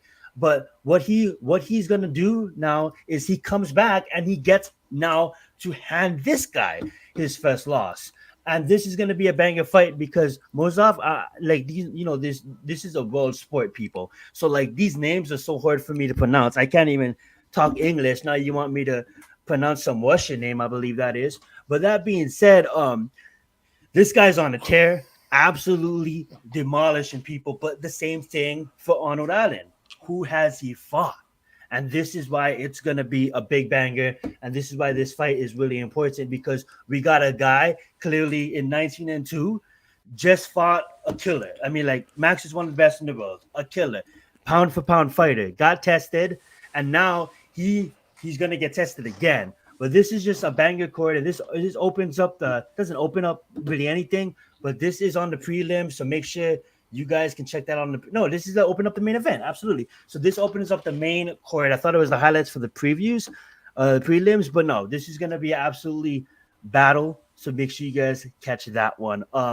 Curtis, Chris Curtis, absolutely a veteran of the sport, coming in, taking on Moik. This is gonna be a heavy showdown. Should be a lot of heavy punches in this one. If I had to put money on it, I wouldn't. So I would just ignore that, guys. But this is gonna be another good fight.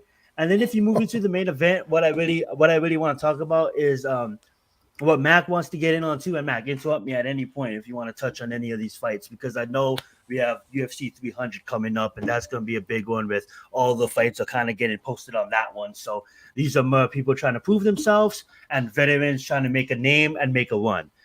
Sorry, female MMA. Shout out to Big Cup Pedersen. Shout out to Silva. We got a veteran versus. This is a championship fight, guys. So I somewhat have to talk about it. With that being said, I'm gonna take Bruna Silva. Yes, Rafael Pennington, you had seen more competition in your MMA career, but at the end of the year, at the end of the day, when you're streaking and when you're streaking the way Silva been streaking, you know it's time. The UFC didn't rush it. It wasn't like they took her and they forced her to fight Pennington 4 fights ago. No, they worked her up to fight Pennington, and now they're ready to serve her the UFC vacant. What Amanda Nunes gave up championship belt. Well, we all know that Juliana is going to get the winner of this fight probably. She's injured, that's why she didn't make it. But regardless of that, I'm gonna take Silva. If I had to put money on it, I'll go Silva by knockout. Call me crazy, anything could happen. Don't bet if you're not over 18. That being said, and it's not legal in your state, of course. That being said, we got Sean Strickland, Duplessis. I'm gonna shut the hell up. I'm gonna let Mac, because I know Mac, he follows this sport as well. So I'm gonna let him cover this sport first. I would just want to hear his thoughts on this first, and then I'll say my points, and then we'll talk about the divisional round, what everybody's here for. Let's get it. I mean, here in the main event, man. Who you got on It's this gonna fight? be a good one. This is gonna be a damn good one. Whew.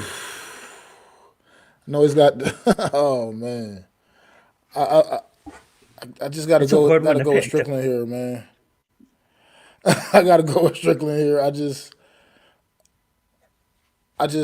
think. I mean, I don't know. It's just my gut. I just feel like it's gonna be a good fight. I think it's a great main event. This is definitely gonna be a fun one to dig our teeth into, man. But I just like what Strickland brings to the table, man.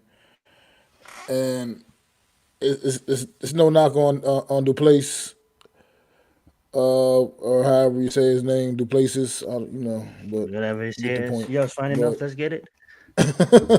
Yeah, these names are so hard. Whatever comes out is just the way it rolls off. That was good. Continue. Sorry. But I think Strickland is just he's ready for the prime time, man, and I think that he's just gonna put him down. I think he's gonna put him down, man. He's gonna end it, finish him. I mean, that's all I really got. Absolutely. I love it. And I'm sorry about Mac was talking. I actually forgot. I don't know why I forgot, but I can't. Honestly, guys, don't follow me. You can follow me if you want to, but I'm not responsible for you losing money. But here's the thing, guys. If you guys want to finish here, if you guys want to take a stoppage right here, you take Mike here. Love Neil Manley, clear veteran, but Mike, hometown kid, absolutely been looking phenomenal in his last couple of fights. This guy just means business, guillotine choke, arm triangle, left hook, guillotine choke, rear naked choke. This guy's going to look take Neil down and submit Neil, but also too, Mike can also stand and bang, guys. So I don't know why I totally missed this fight, but I would take Mike in this one, guys. If you're gonna put money on it, Mike by I wouldn't say by knockout of decision. I would just say Mike by stoppage. So when you take by stoppage, it can either finish. It just has to finish. It doesn't have to go to decision. Sorry, we're not third graders. I don't know why I over explained it. Alrighty, moving on. Mac was right, man. Something tells me that like my clear head. Oh, what the fuck, Korean lady? Hold on. These Korean bot speakers talk to you. All right. That being said, I think that like clear minded, like gun to my head, I take the South African here. South African, Sean Strickland has shown that he does bad with really aggressive fighters, and like fighters that's not that his punches are not gonna hurt.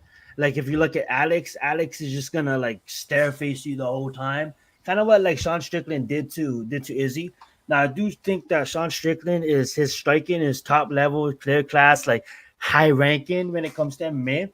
But when you look at South Africa, I'm just gonna say South African mofo, like he it's like if this is a movie, like this guy is like destined to win the title.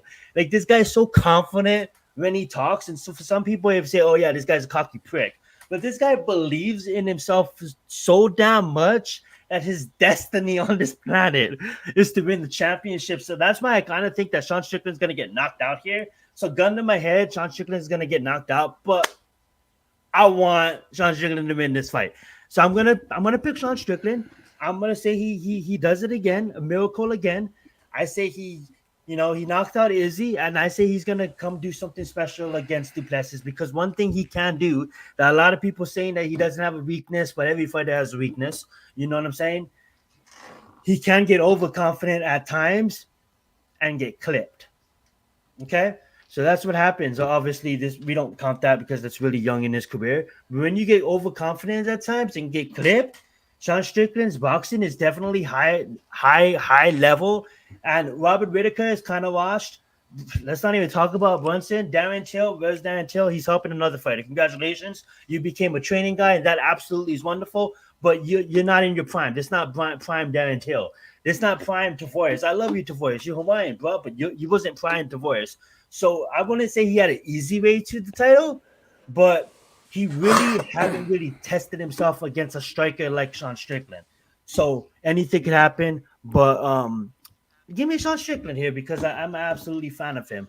But without further ado, that ends that. And we're gonna get into the division weekend, guys, because we have a lot of games, but we only got 4 games to cover. But we are at our mark, so we're probably gonna cover probably 2 hours today, guys. A little bit longer show. And let's get it when we come back. Green Bay versus 49ers.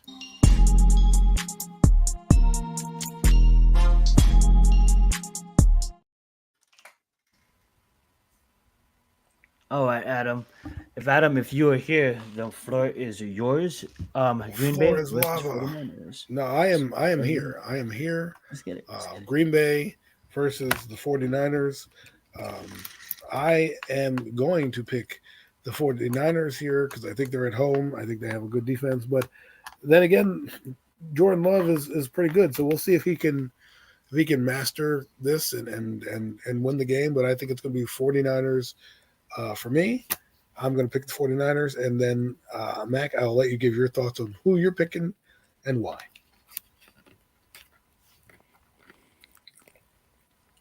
Yeah, I think 49ers getting the week off, a little extra rest here, and I think they saw exactly what the Green Bay Packers went to Dallas and did to the Cowboys on Sunday. So I know they will not be taking this team lightly, looking at it like, at them as some run of the mill 7 seed team coming into town. I think the 49ers do handle their business. I mean, they are just a damn good football team. They can do it on both sides of the football, very effective. They can do it on the ground. They can do it in the air. I mean, this is pretty much nothing this football team can't do. And I think that week off, getting healed up a little bit more, they're going to be ready for this one. It's going to be a little too much for the Green Bay Packers this week, for real, this time. The 49ers know how to close the deal. They are not going to choke this one away like another team that can go unmentioned for the rest of the season since they no longer matter. And yeah, 49ers. Yeah, watch them win now, the Green Bay Packers, because we keep picking against them. Yeah, I mean, like, I can't pick against the 49ers, especially at home. Green Bay, you guys had your Oh, you're magic. picking against the 49ers? No, I absolutely can't. Oh, Again, especially at home.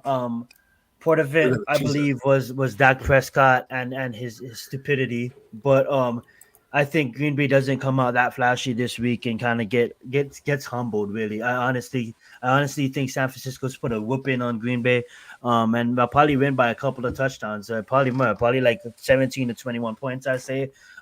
Too much offense for Green Bay to handle. I think. Shout out to that defense, but give me San Francisco.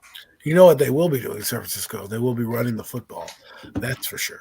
They absolutely will be running the football. And I want you guys not to get Absolutely. confused, guys. For those of you guys watching this game, this is actually a 5:15 game. So let's rewind and talk about that 1:30, that 3:30, 3:40 kickoff game. Houston Texans versus Baltimore Ravens when we come back.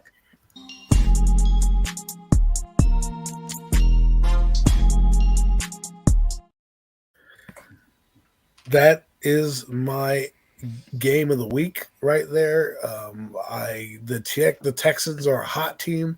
They're going into Baltimore. Baltimore has some weather down here in this area. It's going to be a great game, as the great JR would say. It's going to be a slobber knocker down there. I'm going to go with a not so normal pick. I'm going to say the Texans. I'm going to ride that hot hand of CJ Stroud. He goes in there and he upsets. That's right. He upsets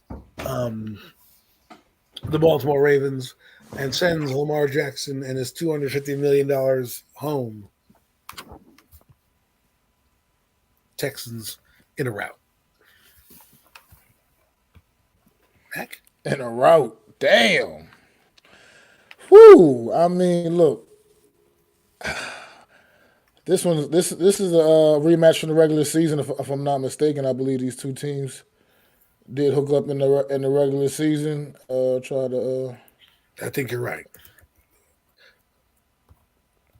Let me figure that out. whatever. I Keep can't. talking. Yeah, but anyway, I just like every time I bet against the Texans, man.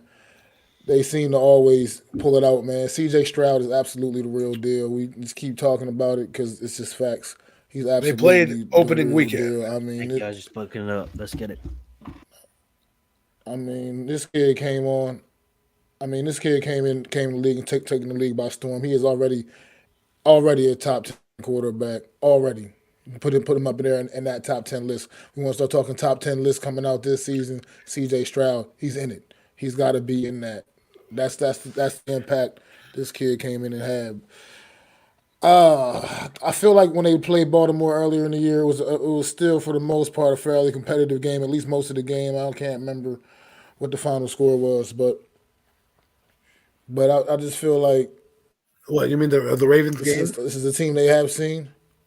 Yeah, It was kind I of mean, I a feel like blowout. It was 9 to 20, 25-9 Ravens. 25 They, 9. I just and seen they the were final, and they man. played in Baltimore. And if you had told us at the beginning of the year the Texans would be in the divisional round play the Ravens, if you bet money, Nah, listen, but I feel like because I feel like I remember I was watching that game. I feel like I can't. I think the game was fairly competitive for most of the way. I think they just kind of Ravens just kind of pulled away towards the end of that game, if I'm not mistaken. I yes, feel but like they played them pretty tough most of the way. did you think the Texans at that point of the season were going to be where we are right now? Well, no, not at all. I still because they look like. I mean, C.J. Stroud had not didn't hit his stride yet at all. I mean, so we still didn't really we're still 100% sure exactly what you had in that kid at that point. But we do know they know now. You know what I mean? Now that question has been absolutely answered. And CJ Stroud did throw oh for man, 200 yards in the game. I mean, I'm gonna. You know what? I'm gonna still go Baltimore here, man. I come still on. think Baltimore is absolutely the real deal, and I think they'll be ready for Houston. Saw what I did Okay. there, right? Every time I go against Houston, they win. So that's what I really want. Got to keep the logic going, I guess. Adam, did you go in Houston or did you say Houston in and out? I said Houston in a route. Houston in a route. So you have Houston beating the Baltimore Ravens. Yes. I absolutely agree. Now, I know people that sounds crazy, but like something tells me Houston's gonna get it done. I have them losing the week after that. I'll tell you to the team, but yeah, I give me Houston. I get it. That's dumb. You know, Baltimore has the defense to get the job done. But something with Houston Listen, right now. the Browns had the defense to get the job done. Yep. Let's get it though. Something with Houston right now. So give me Houston on that one. Let's get it. Mac's probably the only smart one that's probably gonna. Yeah, last time we picked the same team together, it didn't work out for us. So The easy pick was Kansas City. Come on, Miami's flying to the code. We're like Dolphins Nation. Let's get it. All right, let's get it.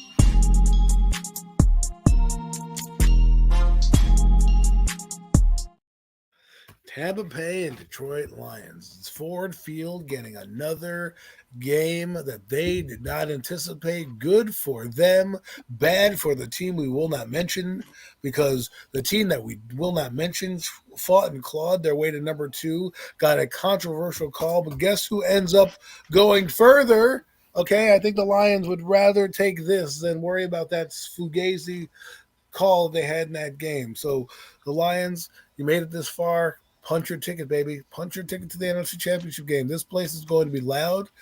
I don't think Tampa Bay is good. I think Tampa Bay is going to turn into their pumpkin this week. I could be wrong. Maybe this is the week that Baker Mayfield goes off and that team goes off, but I have a feeling the Lions, when you know there's a team of destiny, the Lions are that team of destiny. And I would not be surprised if they end up running the table and representing in the NFC in the Super Bowl, because if you look at that Kansas City game in week 1, and that's the game we spoke about. Kansas City week 1, they beat that team by a point. And I think that catapulted them into believing who they are right now.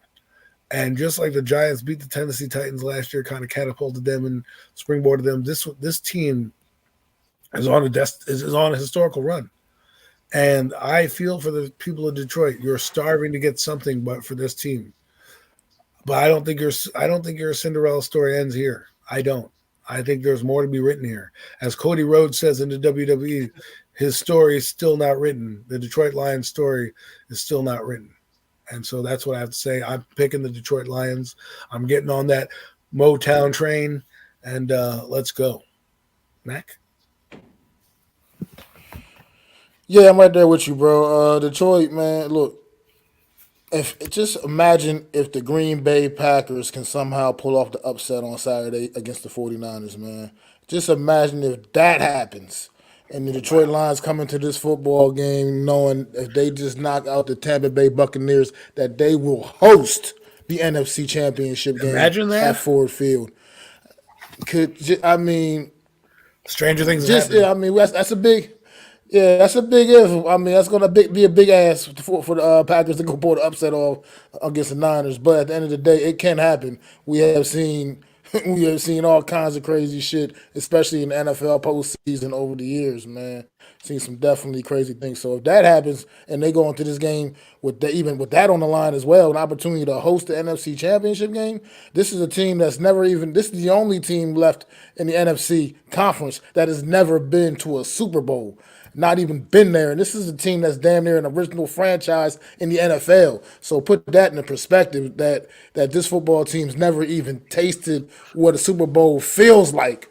So I mean, It's be their time. able to get one step closer, I think with this Tampa Bay Buccaneers standing in your way, no knock on Buccaneers, but look, you just beat up on a Philadelphia Eagle team that's been getting beat up by everybody that they played anyway for the last X amount of football games, and no knock on them, but this is a different animal in the Detroit Lions, man. And I think this just gonna be way too much. You're not gonna be able to compete in the track meet with this football team. You're not gonna be able to put up the points quite the same way this team is able to. And Aiden Hutchinson, man, once again, talk about a young man rising to the occasion, man.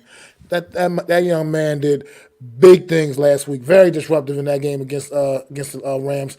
And Matthew Stafford's face the entire night, man. So look, Detroit Lions here, man. I am definitely on that hype train right now, man. Let's go, man. Let's get it.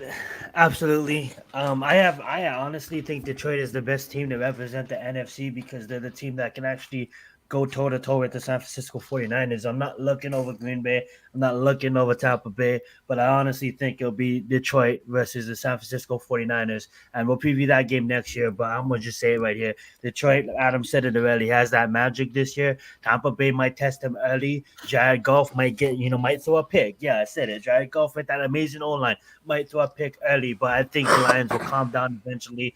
Tampa Bay might have all that momentum in the first quarter and then eventually lose it to Detroit Lions and then clearly understand that they're the better team and come out here with a pretty comfortable victory at Ford Field and then move over to the San Francisco 49ers. And Max said it perfectly. If somehow Jordan Love was to have that magic and something was to happen where San Francisco will get knocked out, Ford would be hosting a championship game. So shout out to Detroit. I just honestly think this is a great time to be a Lions fan, to just see I was texting my homie on Snapchat and I was like, well, at the end of the game, like I almost had a tear in my eye, like looking at all these 60-year-olds, these 70-year-olds, these 80-year-olds. Like, bro, I am 31 and I experienced Super Bowls too. You know what I'm saying? Like these mofos never experienced the Super Bowl yet alone a playoff win. You know what I'm saying? So shout out to Detroit. They have something special going on right now. And I want to ride with them to the very end. Don't have them winning the Super Bowl because I have another team winning the Super Bowl, but I definitely have Detroit get the it. Houston Texans? I'm just kidding. I actually have this next team. I have the winner of this game, and I give my point. That's the Super Bowl winner. And I know that's the 4 in advance, but let's get it.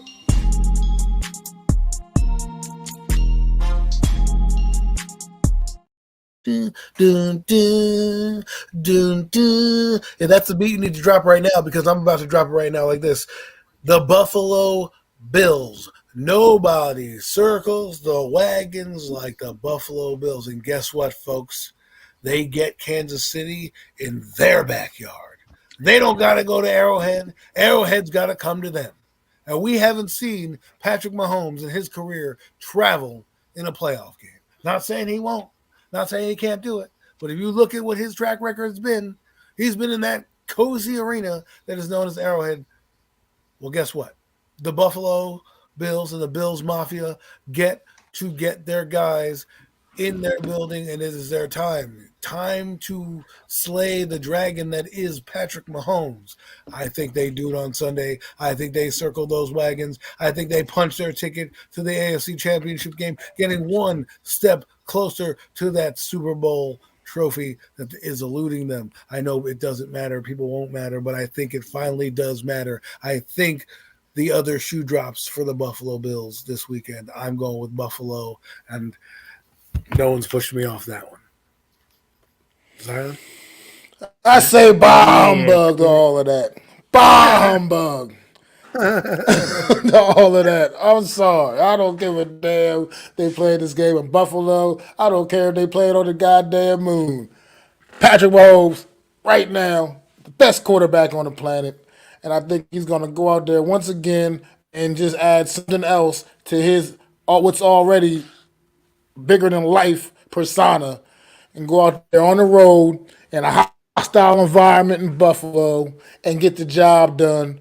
With all the struggles this football team still had all season, has had all this season, Patrick Mahomes is going to put them on his shoulders, and he is going to carry this team once again to an AFC championship game. I think they go in there. I think they beat the Buffalo Bills. I think Josh Allen is going to make some mistakes against Steve Spagnuolo's defense, very aggressive defense.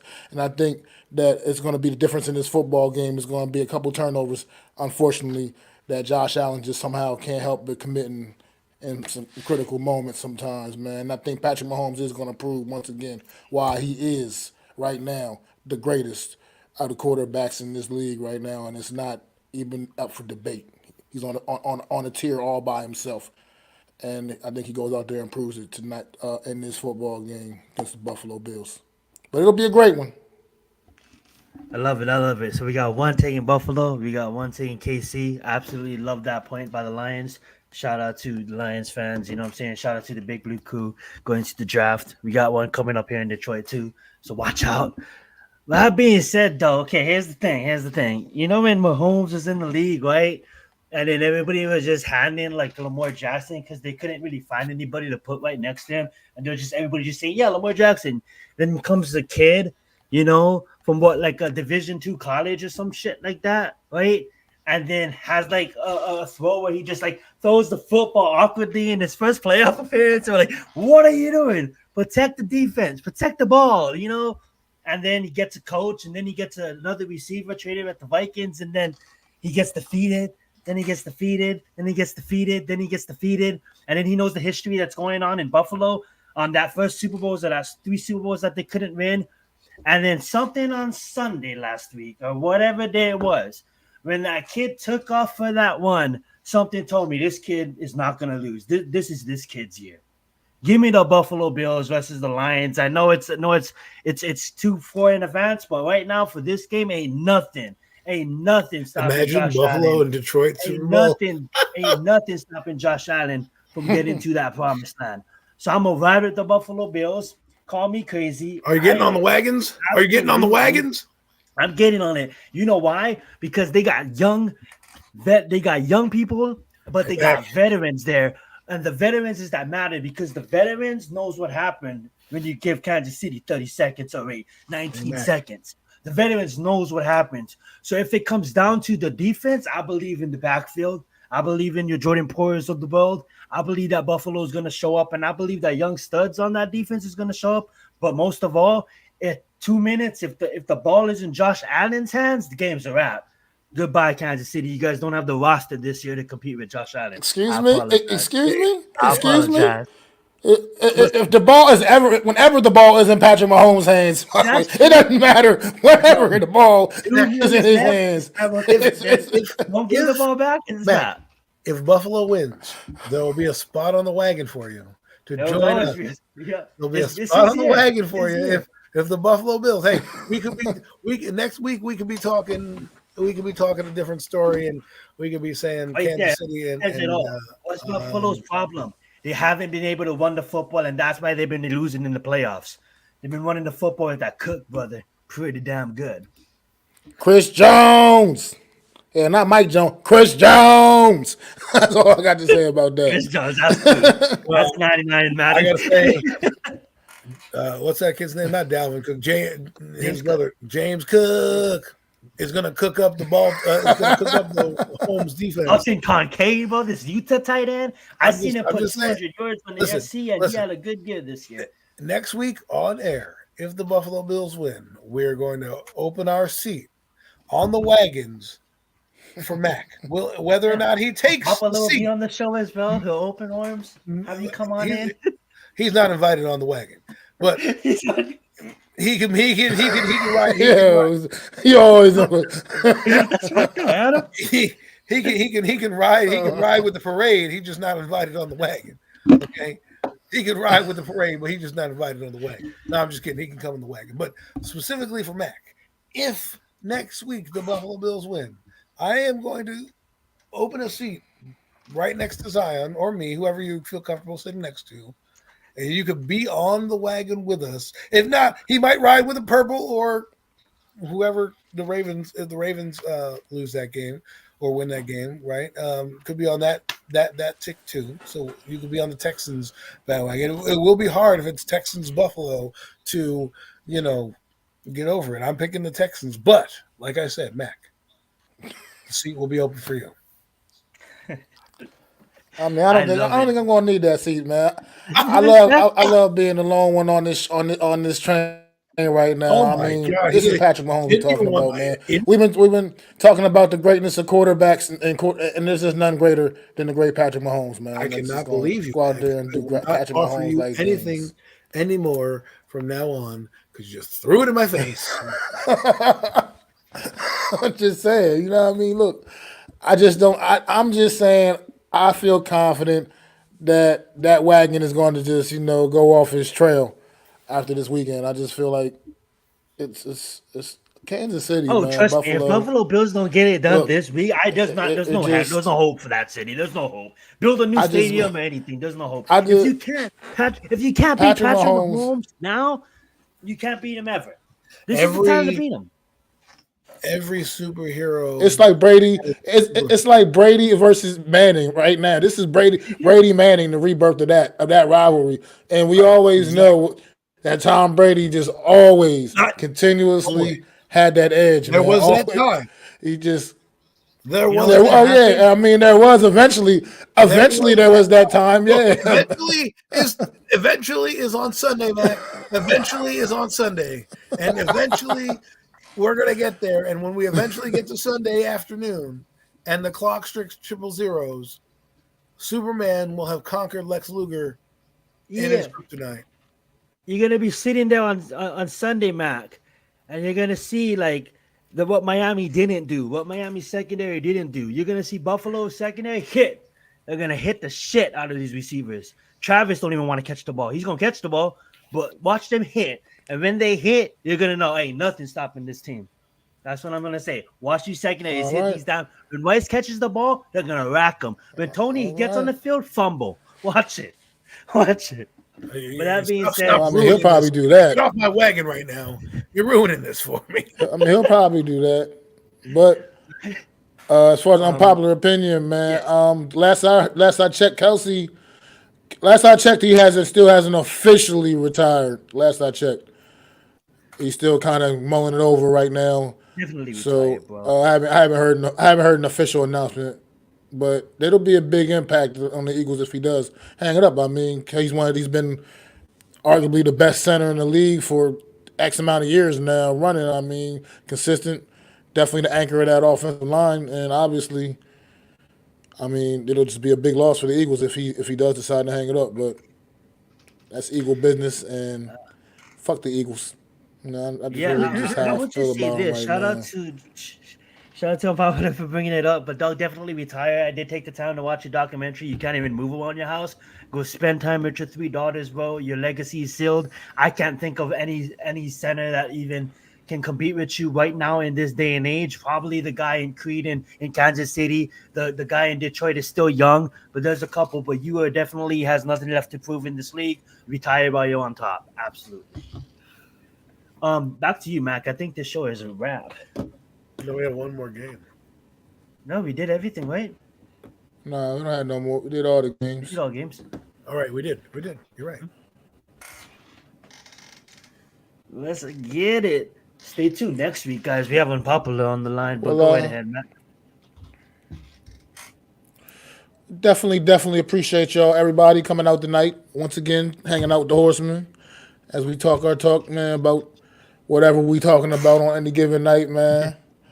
We definitely do appreciate y'all hanging out with us once again, going through these divisional round playoff games.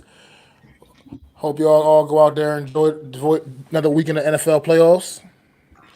If you're over here on the East Coast, up in the Northeast, man, in particular, be careful out there. The snowstorm you're dealing with right now. Just be easy everything you do. Do it. Just be safe, man. And once again, do appreciate all y'all, everybody coming out, and throw them 4s up for our guy, NYG Jeffy T, man. Throw them 4s up for our guy, man. Always one love, man. And I'm Mac the Giants fan. That's Adam Costas, Zion Zenith. And this has been another episode of the Premium Takes Podcast. And we'll see y'all next Friday night, same time, 9 p.m. Eastern Standard Time. Pass!